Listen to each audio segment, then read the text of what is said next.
নমস্কার বন্ধুরা, আমার ছোট্ট ইউটিউব চ্যানেল আর ডেইলি জিকেতে তোমাদের সবাইকে স্বাগত। আশা করি ভালো আছো সবাই। বন্ধুরা, যারা হাইকোর্টের এক্সামের প্রিপারেশন করছো, বিশেষ করে গ্রুপ ডি, তোমাদের জন্য আরও একটা ইম্পর্টেন্ট ভিডিও আধুনিক ভারতের ইতিহাস থেকে পার্ট 7। আধুনিক ভারতের ইতিহাসের উপর আরও 6টা ভিডিও আমি আপলোড করেছি, ঠিক আছে। ভিডিওর বিষয় গান্ধীজির সময়কাল 1917 থেকে 1947 সাল পর্যন্ত। চলো দেখে নেবো ইম্পর্টেন্ট কোশ্চেনগুলি। বন্ধুরা, প্রথম কোশ্চেনটা, মহাত্মা গান্ধী কর্তৃক প্রথম কৃষক আন্দোলন কোথায় শুরু হয়েছিল? ঠিক আছে, মহাত্মা গান্ধী কোথায় প্রথম কৃষক আন্দোলন শুরু করেছিলেন? অপশান হচ্ছে বরদলি, ডান্ডি, চম্পারণ, ওয়ারদা। তো এখানে আনসারটা হবে চম্পারণ। চম্পারণে তিনি প্রথম কৃষক বিদ্রোহ শুরু করেছিলেন। ভেরি ভেরি একটা ইম্পর্টেন্ট কোশ্চেন। চম্পারণ কোথায়? বর্তমানে বিহারে অবস্থিত। যদি জিজ্ঞেস করে গান্ধীজি কত সালে কৃষক আন্দোলনের ডাক দিয়েছিলেন বা কত সালে কৃষক আন্দোলন শুরু করেছিলেন, তাহলে 1917 সালে। ঠিক আছে, এটা ছিল গান্ধীজির প্রথম সত্যাগ্রহ আন্দোলন। গান্ধীজির প্রথম সত্যাগ্রহ আন্দোলন কোনটা জিজ্ঞেস করলে চম্পারণ কৃষক বিদ্রোহ। ঠিক আছে, আর এই যে চম্পারণ বিদ্রোহ হয়েছিল, আন্দোলন কেন হয়েছিল? যে নীল চাষের বিরুদ্ধে। ঠিক আছে, নেক্সট কোশ্চেন। কারণ গান্ধীজির বিভিন্ন আন্দোলনের রিজন কি বা পটভূমি কী ছিল, এগুলো নিয়ে কিন্তু হাইকোর্টের এক্সামে কোশ্চেন করে। ঠিক আছে, নেক্সট কোশ্চেন, ভেরি ভেরি একটা ইম্পর্টেন্ট কোশ্চেন। আইন অমান্য আন্দোলন শুরুর সময় ভারতের গভর্নর জেনারেল কে ছিলেন? Very important. তো এখানে আনসারটা হবে অপশান সি, লর্ড ইরভিন। ঠিক আছে, সময়কালটা ছিল 1930-31। নেক্সট কোশ্চেন, নিম্নলিখিতদের মধ্যে কে হিন্দ স্বরাজ বইটি রচনা করেছিলেন? হিন্দ স্বরাজ কে লিখেছিলেন? বালগঙ্গাধর তিলক, মহাত্মা গান্ধী, গোপালকৃষ্ণ গোখলে, সুরেন্দ্রনাথ দত্ত। তো এখানে আনসারটা হবে অপশান বি, হিন্দ স্বরাজ মহাত্মা গান্ধী লিখেছিলেন। ঠিক আছে, 1909 সালে। Next question, very very important question, অনেকবার জিজ্ঞেস করা একটা কোশ্চেন বিভিন্ন রকম পরীক্ষায়। ভারত ও পাকিস্তান নামক দুটি স্বাধীন রাষ্ট্র নিম্নলিখিত কোনটির দ্বারা সৃষ্টি হয়েছিল? ভারত এবং পাকিস্তান যে হয়েছে, সেটা কোন আইন বা কোন এর মাধ্যমে হয়েছে? ঠিক আছে, India partition act 1947, India cabinet, the cabinet mission plan, the India independence act 1947, the Simla conference. তো এখানে আনসারটা হবে option C, India independence act 1947। ঠিক আছে, যদি বাংলায় হয় তাহলে 1947 সাল ভারতের স্বাধীনতা আইন। মনে রাখবো, ভেরি ইম্পর্টেন্ট। নেক্সট কোশ্চেন, হাইকোর্টে জিজ্ঞেস করা একটা কোশ্চেন। ঠিক আছে, ভারতীয় জাতীয় কংগ্রেসের প্রথম মহিলা সভাপতি কে ছিলেন? Very important. তো ইন্ডিয়ান ন্যাশনাল কংগ্রেসের প্রথম মহিলা সভাপতি ছিলেন এনি বেসান্ত, অপশন এ।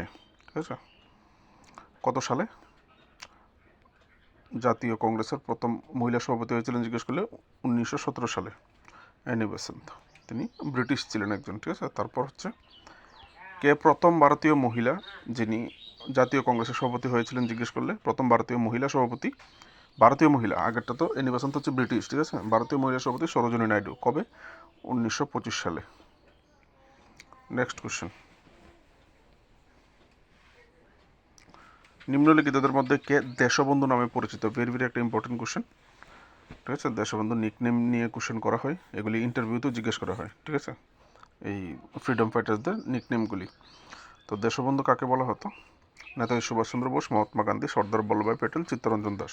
তো এখানে আনসারটা হবে চিত্তরঞ্জন দাস। শর্ট ফর্মে সিআর দাসও দেওয়া হয় তাকে অপশানে। ঠিক আছে, চিত্তরঞ্জন দাসকে দেশবন্ধু বলা হতো। নেক্সট কোশ্চেন,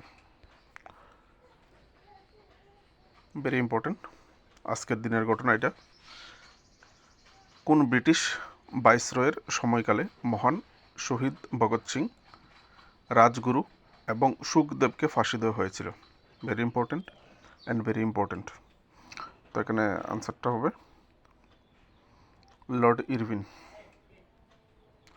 সময়কালটা 1926 থেকে 1931 পর্যন্ত ছিল ওনার সময়কাল। এই সময় যাবতীয় যা কিছু ঘটেছে সব লর্ড ইরভিনের সময়, ঠিক আছে।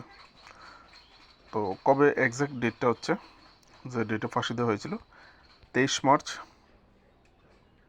1931। আজকে 23 মার্চ, ঠিক আছে। তো আজকে এই মহান শহীদদের ফাঁসি দেওয়া হয়েছিল, ঠিক আছে, ব্রিটিশদের পক্ষ থেকে। কেন দেওয়া হয়েছিল? কারণ Lahore conspiracy case, murder of JP Saunders. JP Saunders কে ছিল? তিনি ছিলেন লাহোরের এসিপি, অ্যাসিস্ট্যান্ট পুলিশ কমিশনার, ঠিক আছে। ওনাকে মেরেছিল, ওনাকে মারার অপরাধে তাদেরকে ফাঁসি দেওয়া হয়েছিল। কোথায় ফাঁসি দেওয়া হয়েছিল? Lahore central jail. সব বিষয় জানা রাখা ভালো, একটা কোশ্চেন তো বারবার করবে না, কোশ্চেনটার সঙ্গে রিলেটেড যে জিনিসগুলি আছে ওইগুলি নিয়েও কোশ্চেন করতে পারে। তো কত সালে তাদের ফাঁসি দেওয়া হয়েছিল জিজ্ঞেস করলে, সালটা যদি জিজ্ঞেস করে, ডেটটা 1931 সালে, ঠিক আছে। নেক্সট কোশ্চেন, নিম্নলিখিতদের মধ্যে কে স্বাধীন পাকিস্তানের প্রথম গভর্নর জেনারেল ছিলেন? আমাদের স্বাধীন ভারতে যখন 1947 সালে 15 আগস্ট স্বাধীন হয়ে ভারত, তখন ভারতের যে গভর্নর জেনারেল ছিলেন, স্বাধীন ভারতের গভর্নর জেনারেল, সেটা ছিল লর্ড মাউন্টব্যাটেন। তেমনি ওইদিকে যখন পাকিস্তান হয়ে যায় স্বাধীন রাষ্ট্র, তো পাকিস্তানের গভর্নর জেনারেল কে ছিলেন? Lord Mountbatten, Mohammad Ali Jinnah, Liaquat Ali Khan, Shawkat Ali. তো এখানে আনসারটা হবে মোহাম্মদ আলী জিন্নাহ। ভেরি ইম্পর্টেন্ট একটা কোশ্চেন। নেক্সট কোশ্চেন, সবগুলি বাছাই করা কোশ্চেন, খুবই ইম্পর্টেন্ট সবগুলি। জালিয়ানওয়ালাবাগের হত্যাকাণ্ডের তদন্তের জন্য ব্রিটিশ সরকার নিম্নলিখিত কোন কমিশনটি নিযুক্ত করেছিলেন? জালিয়ানওয়ালাবাগের হত্যাকাণ্ড ব্রিটিশ ভারতের ইতিহাসে একটা কুখ্যাত ঘটনা, ঠিক আছে, বীভৎস ঘটনা। সেটা নিয়ে প্রায়ই কোশ্চেন পেপারে কোশ্চেন করা হয়, ঠিক আছে। তো হত্যাকাণ্ডের তদন্তের জন্য যে কমিশন গঠন করা হয়েছিল সেটা হচ্ছে হান্টার কমিশন, অপশন বি। আমি প্রিভিয়াস ভিডিওতে এই বিষয়টা নিয়ে আলোচনা করি, জালিয়ানওয়ালাবাগ হত্যাকাণ্ড নিয়ে আরেকটা ভিডিও করেছিলাম, ওখানে বলে দিয়েছিলাম হান্টার কমিশন গঠন করা হয়েছিল, ঠিক আছে। নেক্সট, 1946 সালে ক্যাবিনেট মিশন প্ল্যানের সভাপতিত্ব কে করেছিলেন? Very important.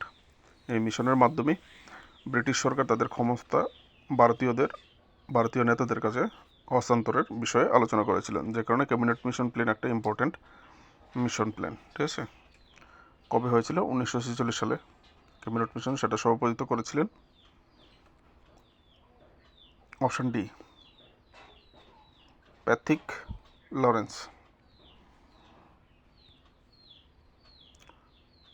এখানে কি কি হয়েছিল? ক্ষমতা হস্তান্তর, ব্রিটিশরা ক্ষমতা হস্তান্তর করেছিল। এখানে আরেকটা বিষয় ছিল, সেটা হচ্ছে বিভাজন প্রতিরোধ। এই যে দেশ ভাগ করতে চেয়েছিল মুসলিম লীগ, ইন্ডিয়া পাকিস্তান করতে চেয়েছিল, তারা এই ক্যাবিনেট মিশন প্ল্যান এই দাবির বিরোধিতা করেছিল, ঠিক আছে। প্রত্যাখ্যান করে অখণ্ড ভারতের পক্ষে তারা সমর্থন জানিয়েছিল এই ক্যাবিনেট মিশন প্ল্যানে, ঠিক আছে।